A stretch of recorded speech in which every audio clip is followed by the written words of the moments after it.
Venezuela அதிபர் Nicolas மதுரோவை America கைது செய்துள்ள நிலையில் வெனிசுலாவின் இடைக்கால நிர்வாகம் சுமார் 3 முதல் 5 கோடி பேரல்கள் உயர்தர கச்சா எண்ணெயை அமெரிக்காவிற்கு வழங்க உள்ளதாக அமெரிக்க அதிபர் டொனால்டு டிரம்ப் தனது ட்ரூத் சோஷியல் சமூக வலைதள பக்கத்தில் அறிவித்திருக்கிறார். இந்த எண்ணெய் சந்தை விலையில் விற்கப்படும் என்றும் அதன் மூலம் கிடைக்கவுள்ள வருவாய் தனது நேரடி கட்டுப்பாட்டில் இருக்கும் என்றும் டிரம்ப் கூறியுள்ளார். இந்த நிதி வெனிசுலா மற்றும் அமெரிக்க மக்களின் நலனுக்காக பயன்படுத்தப்படும் என்றும் டிரம்ப் உறுதியளித்திருக்கிறார். இந்த திட்டத்தை உடனடியாக செயல்படுத்த அவர் உத்தரவிட்டுள்ளார்.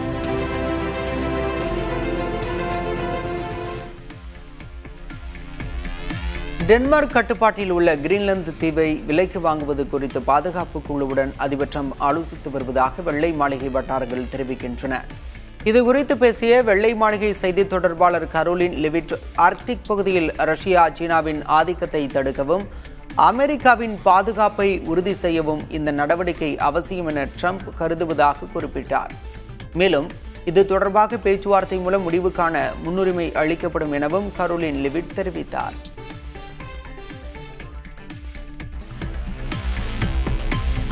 அமெரிக்காவில் குழந்தைகள் கட்டாயம் செலுத்த வேண்டிய தடுப்பூசிகள் எண்ணிக்கை 17 11 குறைக்கப்பட்டிருக்கிறது. இதுகுறித்து அந்த நாட்டின் நோய் கட்டுப்பாட்டு மையம் அளித்திருக்கும் பரிந்துரையில் போலியோ, அம்மை நோய் உள்ளிட்டவற்றுக்கான தடுப்பூசிகளை குழந்தைகளுக்கு செலுத்தலாம் என்றும், அதே நேரத்தில் மஞ்சள் காமாலை நோயை தடுப்பதற்கான ஹெபடைட்டிஸ் ஏ மற்றும் பி தடுப்பூசிகள், கொரோனா தடுப்பூசிகள் ஆகியவை கட்டாயம் அல்ல என்றும் தெரிவிக்கப்பட்டுள்ளது. மருத்துவர்கள் பெற்றோர் ஆலோசனையின் அடிப்படையிலும் அபாயத்தை பொறுத்து பிற தடுப்பூசிகள் குறித்து முடிவு எடுக்கலாம் என பரிந்துரைக்கப்பட்டுள்ளது. இதற்கு அதிபர் டிரம்ப் வரவேற்பு தெரிவித்துள்ள அதே நேரத்தில் மருத்துவ வல்லுநர்கள் அபாயகரமானது, தேவையற்றது என கூறியுள்ளனர்.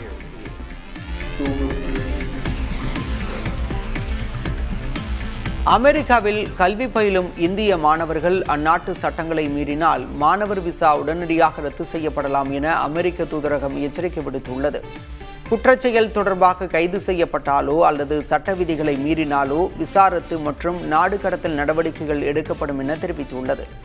ஒருமுறை விசா ரத்து செய்யப்பட்டாலோ அல்லது நாடு கடத்தப்பட்டாலோ எதிர்காலத்தில் மீண்டும் அமெரிக்கா விசா பெற முடியாத நிலை உருவாகலாம் என்றும் தூதரகம் சுட்டிக்காட்டியுள்ளது.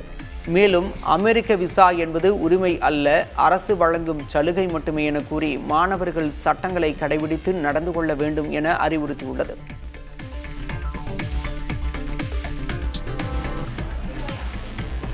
ஹரியானா மாநிலம் கர்னல் மாவட்டத்தில் உள்ள உருளைக்கிழங்கு தொழில்நுட்ப நிறுவனம் ஏரோபோனிக்ஸ் எனப்படும் மண்ணில்லா விவசாய முறையில் உருளைக்கிழங்கை பயிரிட்டு சாதனை படைத்துள்ளது.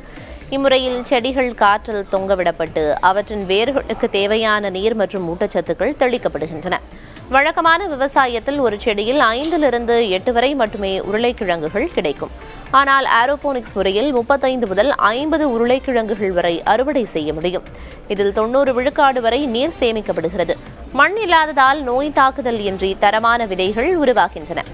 இங்கு உற்பத்தியாகும் விதைகள் விவசாயிகளுக்கு கிலோ வெறும் 4 ரூபாய்க்கு வழங்கப்படுகின்றன. இது விவசாயிகளின் லாபத்தை பல மடங்கு உயர்த்த உதவுகிறது. அமெரிக்காவின் லாஸ் வேகாஸில் நடைபெற்ற CES 2026 தொழில்நுட்ப கண்காட்சியில் பாதுகாப்பான மற்றும் நவீன ஸ்மார்ட் போன்கள் அறிமுகமாகியிருக்கின்றன. கூகுள் சேவைகள் இல்லாத இயங்குதளம் மற்றும் கேமரா, மைக்ரோஃபோனை துண்டிக்க தனித்துவமான பிசிக்கல் சுவிட்ச் வசதியுடன் ஹீரோ கைபேசி அறிமுகமாகியிருக்கிறது. கைபேசியில் ஸ்பைவர் இருந்தாலும் யாராலும் உங்களை கண்காணிக்க முடியாது என இதன் தலைமை அதிகாரி விக்டர் கோஜியா உறுதியளித்துள்ளார். சாம்சங் நிறுவனம் தனது புதிய கேலக்ஸி Z ட்ரைஃபோல்ட் கைபேசியை அறிமுகப்படுத்தியுள்ளது. 3 அடுக்குகளாக மடியக்கூடிய இது திறக்கும்போது 10 அங்குல டேப்லெட் போல மாறுகிறது.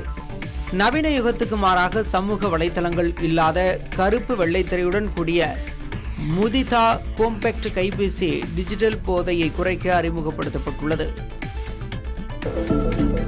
கணினி, கைபேசி போன்றவற்றில் பயன்படுத்தப்படும் RAM என்ற வன்பொருளுக்கு தட்டுப்பாடு ஏற்பட்டுள்ளது. தற்போது உலகளவில் செயற்கை நுண்ணறிவு மற்றும் தரவு மையங்களுக்கான தேவை அதிகரித்துள்ளது. இதனால் சிப் உற்பத்தி நிறுவனங்கள் அந்த துறைக்கு தேவையான உயர்தர RAM தயாரிப்பில் அதிக கவனம் செலுத்துகின்றன. இதன் காரணமாக சாதாரண மடிக்கணினி, கைபேசி மற்றும் டிஜிட்டல் கேமராக்களில் பயன்படுத்தப்படும் RAM சாதனங்களுக்கு பெரும் தட்டுப்பாடு ஏற்பட்டுள்ளது. உற்பத்தியாளர்கள் கூடுதல் விலை கொடுத்து இந்த பாகங்களை வாங்க வேண்டியுள்ளதால் இந்த இந்த ஆண்டுக்குள் மடிக்கணினி மற்றும் கைபேசிகளின் விலை 20 முதல் 30% வரை உயரக்கூடும் என்று தெரிகிறது. இஸ்ரேல் பிரதமர் பெஞ்சமின் நெதன்யாகு பிரதமர் மோடியை தொலைபேசியில் தொடர்பு கொண்டு பேசினார். காசா அமைதி திட்ட நிலவரம் குறித்து நெதன்யாகு விவரித்ததாக பிரதமர் அலுவலகம் வெளியிட்ட செய்திக்குறிப்பு கூறுகிறது. இச்சந்திப்பு குறித்து எக்ஸ் தளத்தில் பதிவிட்டுள்ள பிரதமர் மோடி தனது நண்பருக்கும் அவரது நாட்டு மக்களுக்கும் புத்தாண்டு வாழ்த்துக்களை தெரிவித்ததாக கூறினார். பயங்கரவாதத்திற்கு எதிரான போரில் மேலும் முனைப்பாக செயல்படுவது என உறுதி எடுத்ததாக கூறியுள்ளார். வெனிசுலா விவகாரம் உலக அரசியலில் பேசுபொருளாகியுள்ள நிலையில் இந்த பேச்சு கவனம் பெறுகிறது. வித்தியாசத்தை புரிந்து கொள்ளுங்கள் என கூறி பிரதமர் மோடியை விமர்சனம் செய்யும் விதமாக எக்ஸ் தளத்தில் ராகுல் காந்தி பதிவு ஒன்றை இட்டுள்ளார். பிரதமர் மோடி தன்னை சந்திக்க அனுமதி கேட்டார் என்றும் அதற்கு தானும் சரி என்றேன் என்றும் ட்ரம்ப் கூறியிருந்தார். அப்பாச்சி ஹெலிகாப்டர்களுக்கு ஆர்டர் கொடுத்துவிட்டு இந்தியா 5 ஆண்டுகளாக காத்திருப்பதாகவும் ட்ரம்ப் கூறியிருந்தார். இந்நிலையில்தான் மோடியை விமர்சித்து பேசிய ஒரு வீடியோவை ராகுல் காந்தி பதிவிட்டுள்ளார். 1971ஆம் ஆண்டு அமெரிக்கா தனது கடற்படையை அனுப்பி மிரட்டிய போதும் அப்போதைய பிரதமர் இந்திரா காந்தி பணியவில்லை என்றும், ஆனால் தற்போதைய பிரதமர் மோடி அமெரிக்காவின் அழுத்தங்களுக்கு பணிந்து விடுவதாகவும் இதன் வித்தியாசங்களை புரிந்து கொள்ள வேண்டும் என்றும் அதில் ராகுல் காந்தி கூறியுள்ளார். வெனிசுலாவில் நிலவி வரும் அரசியல் பதற்றங்கள் குறித்து மத்திய வெளியுறவுத்துறை அமைச்சர் ஜெய்சங்கர் கவலை தெரிவித்துள்ளார். லக்சம்பர்கில் நடைபெற்ற நிகழ்ச்சி ஒன்றில் பேசிய அவர் வெனிசுலா மக்களின் பாதுகாப்பு மற்றும் நலனே இந்தியாவின் முதன்மையான நோக்கம் என குறிப்பிட்டார்.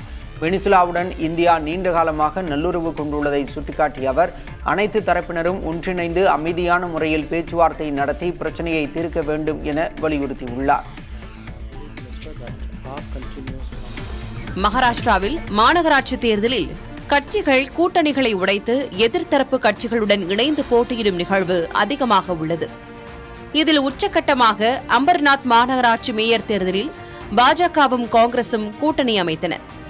காங்கிரஸ் கட்சியின் 12 கவுன்சிலர்கள் ஆதரவுடன் அம்பர்நாத் மாநகராட்சி மேயராக பாஜகவின் தேஜாஸ்ரீ கரண் ஜூலே தேர்வு செய்யப்பட்டார். காங்கிரசற்ற இந்தியாவை உருவாக்குவதாக கூறிக்கொண்டு அதனுடன் பாஜக கூட்டு சேர்ந்தது தவறானது என்றும், இது தங்களுக்கு இழைக்கப்பட்ட துரோகம் என்றும் சிவசேனாவின் ஏக்நாத் ஷிண்டே பிரிவு கூறியுள்ளது. ஷிண்டே சிவசேனா தங்களை மதிக்காததால் தான் காங்கிரசின் ஆதரவை கோர நேர்ந்தது என பாஜக பதிலடி கொடுத்துள்ளது. காங்கிரஸ் ஆதரவுடன் பாஜக வெற்றி பெற்ற இந்நிகழ்வு மகாராஷ்டிரா அரசியலில் அதிர்வலைகளை ஏற்படுத்தியுள்ளது. மகாராஷ்டிரா மாநகராட்சி தேர்தலில் காங்கிரஸ் மற்றும் ஏஐஎம்ஐஎம் கட்சிகளுடன் கூட்டணி வைத்த பாஜக உள்ளூர் நிர்வாகிகள் மீது ஒழுங்கு நடவடிக்கை எடுக்கப்படும் என முதல்வர் தேவேந்திர பட்னவிஸ் எச்சரித்துள்ளார். தேர்தலுக்கு பிந்தைய இத்தகைய கூட்டணிகளுக்கு பாஜக தலைமை ஒப்புதல் வழங்கவில்லை என பட்னவிஸ் விளக்கினார். இதற்கிடையே பாஜகவை எதிர்க்கட்சிகள் விமர்சித்துள்ளன. வெற்றி வேண்டும் என்றால் எந்த எல்லைக்கும் பாஜக செல்லும் என்பதை இந்நிகழ்வுகள் நிரூபிப்பதாக உத்தவ் சிவசேனா எம்பி சஞ்சய் ராவுத் தெரிவித்துள்ளார். இதற்கிடையே பாஜகவுக்கு ஆதரவாக வாக்களித்த 12 கவுன்சிலர்களை காங்கிரஸ் கட்சி இடைநீக்கம் செய்துள்ளது.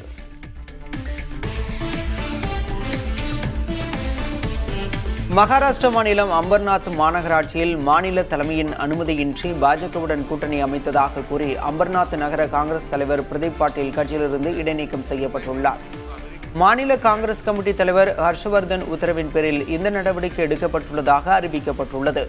காங்கிரஸ் சின்னத்தில் போட்டியிட்டு 12 இடங்களில் வெற்றி பெற்ற போதும் மாநில தலைமையிடம் தகவல் தெரிவிக்காமல் பாஜகவுடன் கூட்டணி அமைத்தது கட்சி கொள்கைக்கு எதிரானது என குறிப்பிடப்பட்டுள்ளது.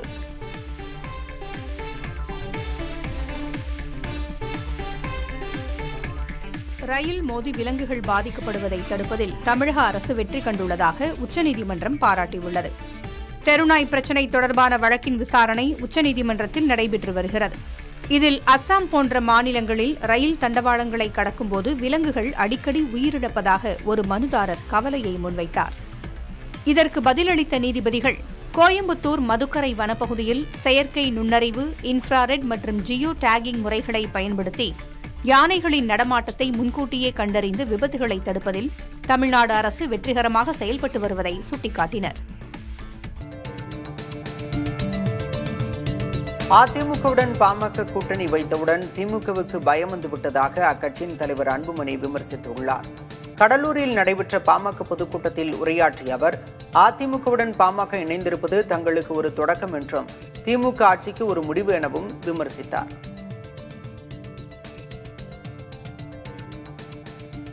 இந்த கூட்டணியில் சேர்ந்ததற்கு காரணம் 5 ஆண்டு காலம் தமிழ்நாட்டை சீரழித்து ஊழலில் ஈடுபட்டு கஞ்சா, காக்கேன், ஹெராயின், அபின் என்ற அமெரிக்காவில் விற்கின்ற போதைப் பொருட்கள் எல்லாம் தமிழ்நாட்டிலே தெரு தெருவாக, வீதி வீதியாக, பள்ளிக்கூட வாசலில், கல்லூரி வாசல்களில் இளைஞர்கள் மத்தியிலே அவருடைய வாழ்க்கையை சீரழித்துக் கொண்டிருக்கின்ற இந்த மோசமான நிர்வாகம், திறமை இல்லாத ஒரு மிக மோசமான ஒரு திமுக ஆட்சியை அகற்ற வேண்டும் என்ற நோக்கத்திலே தான் நாம் இந்த கூட்டணியிலே நாம் சேர்ந்திருக்கின்றோம். மெகா கூட்டணி, வெற்றி கூட்டணி. இந்தியாவின் மிகப்பெரிய விமான போக்குவரத்து நிறுவனமான இண்டிகோ தனது முதல் ஏர்பஸ் A321 XLR ரக விமானத்தை பெற்றுள்ளது. மிக நீண்ட தூரம் பயணிக்கும் இந்த விமானத்தை பெறும் முதல் நிறுவனம் இண்டிகோ ஆகும்.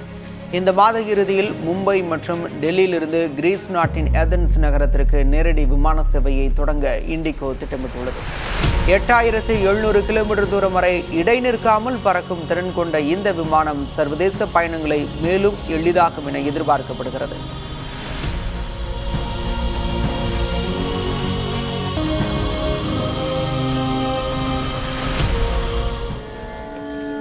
கேரள மாநிலம் திருவனந்தபுரத்தில் சர்வதேச புத்தக கண்காட்சியை முதல்வர் பினராயி விஜயன் தொடங்கி வைத்தார். சட்டமன்ற வளாகத்தில் வரும் 13ஆம் தேதி வரை நடைபெறும் புத்தக கண்காட்சியில் 300க்கும் மேற்பட்ட ஸ்டால்களில் பல்வேறு பிரபல நிறுவனங்களின் புத்தகங்கள் இடம்பெற்றுள்ளன. பொதுவாக சட்டமன்ற வளாகத்தின் உள்ளே பொதுமக்களுக்கு அனுமதி இல்லை என்ற நிலையில் புத்தக கண்காட்சியை பார்வையிடுவதற்காக தற்போது பொதுமக்களுக்கு அனுமதி அளிக்கப்பட்டுள்ளது.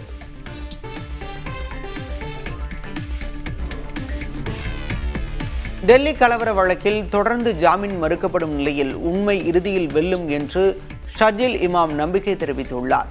2020 டெல்லி கலவர வழக்கில் சதித்திட்டம் தீட்டியதாக உமர் காலித் மற்றும் ஷர்ஜில் இமாம் உள்ளிட்டோர் சட்டவிரோத நடவடிக்கைகள் தடுப்புச் சட்டத்தின் கீழ் கைது செய்யப்பட்டனர். வழக்கில் தொடர்புடைய மற்ற 5 பேருக்கு பிணை வழங்கப்பட்ட நிலையில் உமர் காலித் மற்றும் ஷர்ஜில் இமாம் இருவருக்கு மட்டும் தொடர்ந்து ஜாமீன் மறுக்கப்பட்டு வருகிறது. இந்நிலையில் இது தொடர்பாக கருத்து தெரிவித்துள்ள ஷர்ஜில் இமாம் தனது வயதான தாயாரின் உடல்நிலை குறித்து கவலை தெரிவித்துள்ளார்.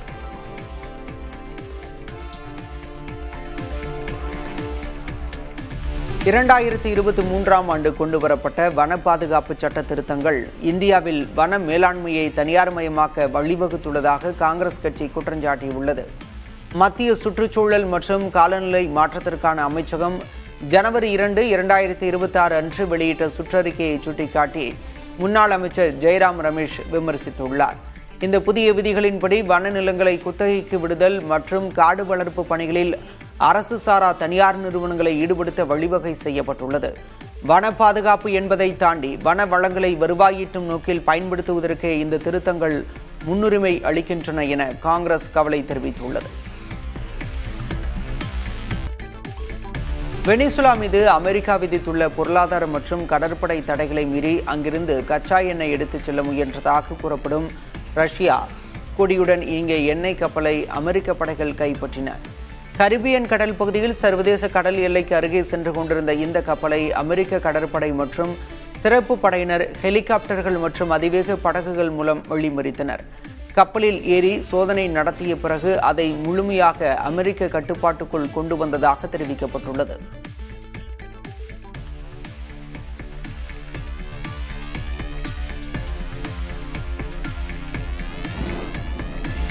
வெனிசுலா மீதான ராணுவ நடவடிக்கையை தொடர்ந்து அந்நாட்டின் கச்சா எண்ணெய் உற்பத்தியை சீரமைக்க அமெரிக்கா ஒப்பந்தம் மேற்கொண்டுள்ளது. அதன்படி வெனிசுலா மீதான சில பொருளாதார தடைகளை அமெரிக்கா தளர்த்தியுள்ளது. இதன் மூலம் சுமார் 3 முதல் 5 பேரல் கச்சா எண்ணெய் சர்வதேச சந்தையில் விற்பனை செய்யப்பட உள்ளன. இதிலிருந்து கிடைக்கும் வருவாய் அமெரிக்காவின் கட்டுப்பாட்டில் உள்ள வங்கிக் கணக்குகளில் சேமிக்கப்படும் எனவும் இரு நாட்டு மக்களின் நலனுக்காக அந்த வருவாய் பயன்படுத்தப்படும் எனவும் தெரிவிக்கப்பட்டுள்ளது.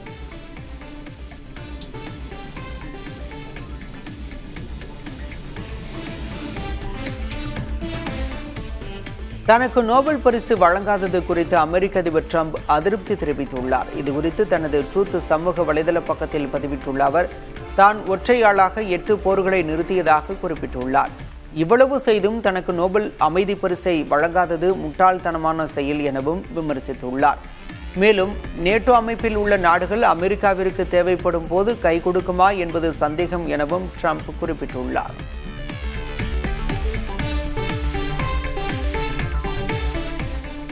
தங்களிடமிருந்து JF-17 ரக போர் விமானங்களை வாங்க வங்கதேசம் விருப்பம் தெரிவித்துள்ளதாக பாகிஸ்தான் கூறியுள்ளது. இரு நாட்டு விமானப்படை தளபதிகள் சந்திப்பிற்கு பிறகு இந்த தகவல் வெளியாகியுள்ளது. பல்நோக்கு பயன்பாடு கொண்ட இந்த விமானங்கள் ஆபரேஷன் சிந்தூரின் போது இந்தியாவுக்கு எதிராக சிறப்பாக செயல்பட்டதாக பாகிஸ்தான் கூறியிருந்தது. இதற்கிடையே பாகிஸ்தானுக்கு இடைநில்லா விமான சேவையை வங்கதேசம் வரும் 29ஆம் தேதி தொடங்க உள்ளது. 10 ஆண்டுகளாக இச்சேவை நிறுத்தி வைக்கப்பட்டிருந்தது. கடந்த ஓராண்டாகவே பாகிஸ்தான் வங்கதேசம் உறவுகள் மிகவும் நெருக்கமாகி வருவது குறிப்பிடத்தக்கது.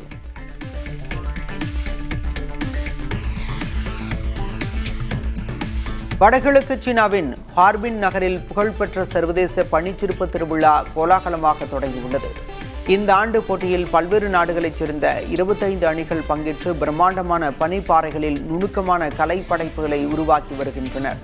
பார்வையாளர்களை கவரும் வகையில் இந்தியாவின் உலக புகழ் பெற்ற தாஜ்மஹால் பனியில் செதுக்கப்பட்டுள்ளது. இந்தியாவை பெருமையுடன் அடையாளப்படுத்த இதனை தேர்ந்தெடுத்ததாக இந்திய கலைஞர் அபினவ் ஆச்சாரியா தெரிவித்துள்ளார்.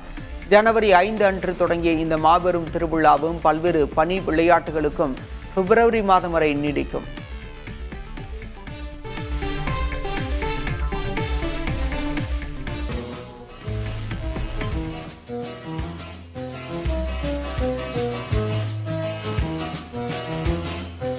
பெல்ஜியம் நாட்டின் தலைநகர் பிரசல்ஸில் கடும் பனிப்பொழிவு ஏற்பட்டிருக்கிறது. சுமார் 5 சென்டிமீட்டர் வரை அங்கு பனிப்பொழிவு ஏற்பட்டது.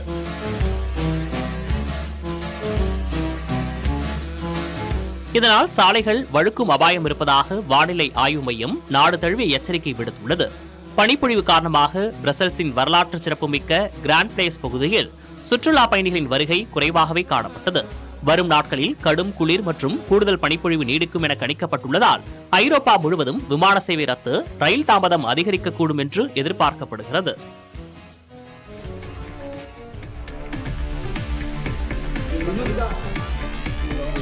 பிலிப்பைன்ஸின் மின்டானாவோ தீவு பகுதியில் 6.4 ரிக்டர் அளவிலான நிலநடுக்கம் ஏற்பட்டதை தொடர்ந்து டாவோ சிட்டியில் நடைபெற்றுக் கொண்டிருந்த செய்தியாளர் சந்திப்பு பாதியிலேயே நிறுத்தப்பட்டது. நில அதிர்வால் பீதியடைந்த அதிகாரிகளும் விருந்தினர்களும் பாதுகாப்பு கருதி வெளியேற்றப்பட்டனர். ராயல் மண்டையா ஹோட்டலில் நடைபெற்ற கூட்டத்தின் போது கட்டடம் குலுங்கியதால் நிகழ்ச்சி நிறுத்தப்பட்டது. இதுவரை உயிர் சேதமோ பெரிய சேதங்களோ இல்லை என்றும் சுனாமி எச்சரிக்கை விடுக்கப்படவில்லை என்றும் அதிகாரிகள் தெரிவித்தனர்.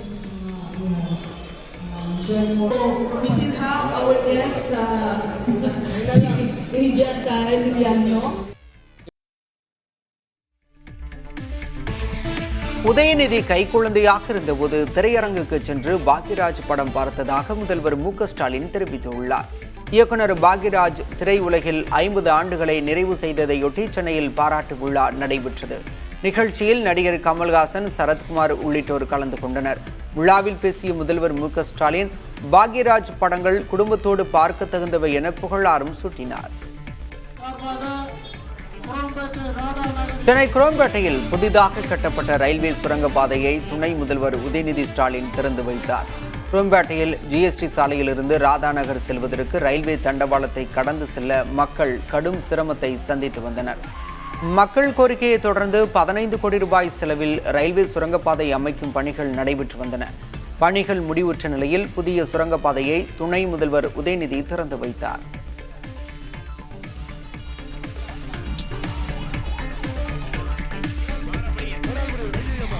அலங்காநல்லூர், பாலமேடு, அவனியாபுரம் ஜல்லிக்கட்டு போட்டிகளில் பங்கேற்கும் காளைகள், மாடுபிடி வீரர்களுக்கான ஆன்லைன் முன்பதிவு தொடங்கியது.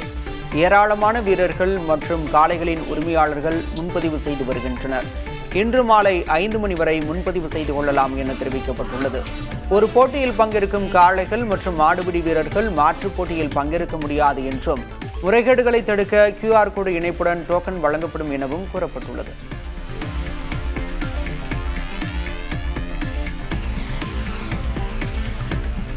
பணிக்கு திரும்பாமல் போராட்டத்தில் ஈடுபட்டுள்ள ஆசிரியர்களுக்கு சம்பள பிடித்தம் செய்ய பள்ளி கல்வித்துறை உத்தரவிட்டுள்ளது. சமவேளைக்கு சம ஊதியம் கோரி இடைநிலை பதிவுமூப்பு ஆசிரியர் சங்கத்தினர் போராட்டத்தில் ஈடுபட்டுள்ளனர். இந்நிலையில் போராட்டம் நடத்தும் ஆசிரியர்களால் மாணவர்களின் கல்வி பாதிக்கப்பட்டுள்ளதாகவும் மருத்துவச் சான்று அடிப்படையிலான விடுமுறையை தவிர வேறெந்த விடுமுறையும் எடுக்க ஆசிரியர்களுக்கு அனுமதி வழங்கக்கூடாது எனவும் அறிவுறுத்தப்பட்டுள்ளது. ஆசிரியர்கள் பணிக்கு வராத நாட்களை ஊதியமில்லா விடுப்பாக பதிவு செய்யவும் மாவட்ட கல்வி அலுவலர்களுக்கு அரசு உத்தரவிட்டுள்ளது.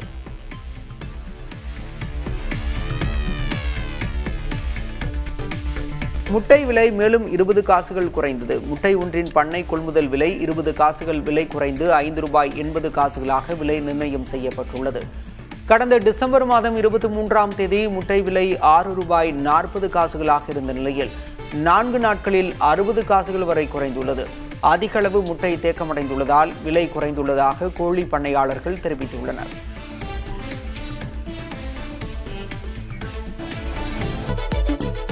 சட்டமன்ற தேர்தலுக்கு சில மாதங்களே உள்ள நிலையில் தமிழ்நாடு மற்றும் புதுச்சேரிக்கு தேர்தல் பார்வையாளர்களை காங்கிரஸ் தலைமை நியமித்திருக்கிறது.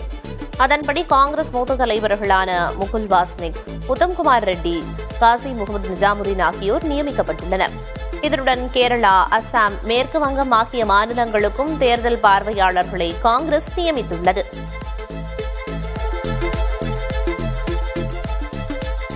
தமிழகத்தில் தேர்தல் களம் சூடுபிடிக்க தொடங்கியுள்ள நிலையில் வரும் 28ஆம் தேதி மக்களவை எதிர்க்கட்சித் தலைவர் ராகுல் காந்தி தமிழகத்திற்கு வரவுள்ளதாக தகவல் வெளியாகியுள்ளது.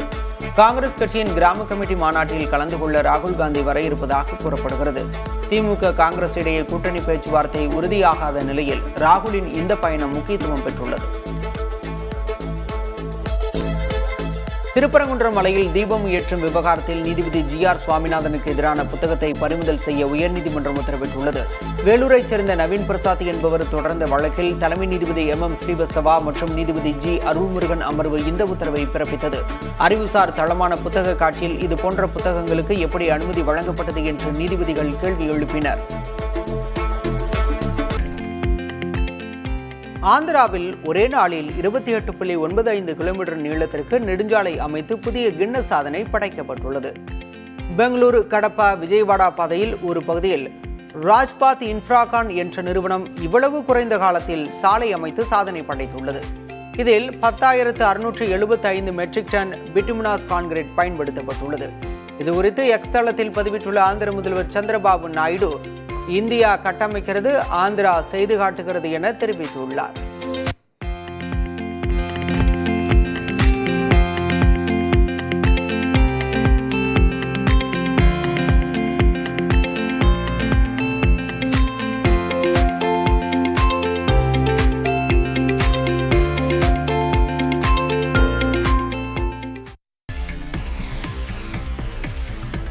மேற்கு வங்கத்தில் வாக்காளர் பட்டியல் சிறப்பு திருத்த பணி நடைபெற்று வரும் நிலையில் நோபல் பரிசு பெற்ற பொருளாதார அறிஞர் அமர்த்தியா சென்னுக்கு இந்திய தேர்தல் ஆணையம் நோட்டீஸ் அனுப்பியுள்ளது. வெளிநாடு வாழ் இந்தியரான அமர்த்தியா சென்னின் வாக்காளர் விண்ணப்பத்தில் உள்ள முரண்பாடுகளை களையும் வகையில் ஜனவரி 16ஆம் தேதி சாந்தி நிகேதனில் உள்ள அவரது இல்லத்தில் நேரில் விசாரணை நடத்தப்படும் என தெரிவிக்கப்பட்டுள்ளது. தேர்தல் ஆணையத்தின் இந்த நடவடிக்கைக்கு திரிணாமுல் காங்கிரஸ் உள்ளிட்ட எதிர்க்கட்சிகள் கண்டனம் தெரிவித்துள்ளன. மேற்கு வங்கத்தின் பெருமைமிக்க ஆளுமைகளை திட்டமிட்டு துன்புறுத்துவதாக குற்றம் சாட்டியுள்ளனர்.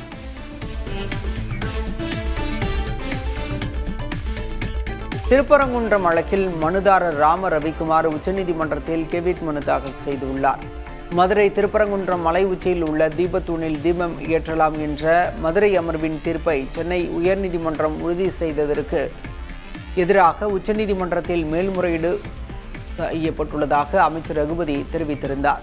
இதையடுத்து மதுரை அமர்வில் இந்த வழக்கை முன்னெடுத்த மனுதாரர் ராம ரவிக்குமார் உச்சநீதிமன்றத்தில் தாக்கல் செய்திருக்கும் கேவிட் மனுவில் தன் தரப்பு வாதங்களை கேட்ட பிறகே எந்த ஒரு உத்தரவையும் வழங்க வேண்டும் என கோரிக்கை விடுத்துள்ளார்.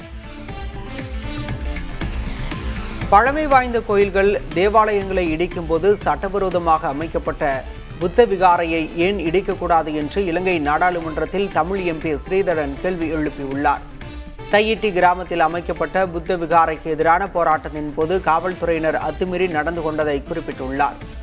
பௌத்த பிக்குகளை மதிப்புக்குரிய முறையில் நடத்திய காவல்துறையினர் இந்து சாமியார்களை இழுத்து வாகனத்தில் ஏற்றியதை சுட்டிக்காட்டினார். பல்வேறு இனங்களுக்கிடையே நல்லிணக்கத்தை உருவாக்க அரசு முன்வர வேண்டும் என்றும் ஸ்ரீதரன் கேட்டுக்கொண்டார்.